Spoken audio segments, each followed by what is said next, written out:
Միկոտոքսինների ռիսկի գնահատում սննդամթերքում, ինչ վտանգներ են ներկայացնում կենսաբանական ծագում ունեցող այս նյութերն ու ինչ հետևանքներ կարող են ունենալ առողջության վրա, ուսումնասիրել են Գիտությունների ակադեմիայի էկոլոգանոոսֆերային հետազոտությունների կենտրոնի մասնագետները բարձրագույն կրթության և գիտության կոմիտեի դրամաշնորհով։ Միկոտոքսինները բորբոսասնկերի կենսագործունեության արգասիքներ են, այսինքն թույներ են, քիմիական ծագման նյութեր են, որոնք ունեն կենսաբանական ծագում, որովհետև սնկերն են,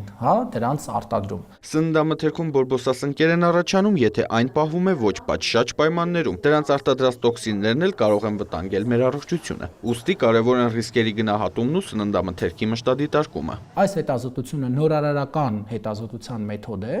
որի ընթացքում հաշվի են առնվում տվյալ ազգաբնակչության սնման սովորույթները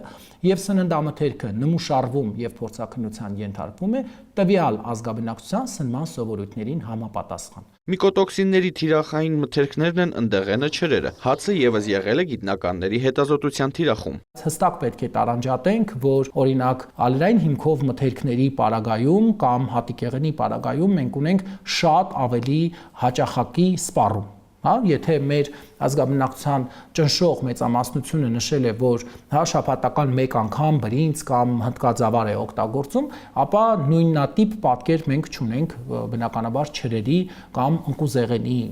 ժամանակ։ Միկոտոքսինները ջերմակայուն նյութեր են, հետևաբար բարձր ջերմաստիճանի դեպքում չեն վերանում։ Որոշ տեսակներ կարող են պահպանվել անգամ մինչև 600 աստիճանում։ Այդ պատճառով ուսումնասիրում են նաև եփած ճաշատեսակները։ Սննդակարգային ուսումնասիրությունների առանձնահատկությունը կայանում է նրանում, որ մենք մթերքները հետազոտում ենք այնպես, ինչպես սպառվում է բնակչության կողմից։ Օրինակ, տեսեք, հատիկեղենի ուսումնասիրության ժամանակ մենք հաշվի ենք առնում նաև այն պատրաստի մթերքների սպառումը,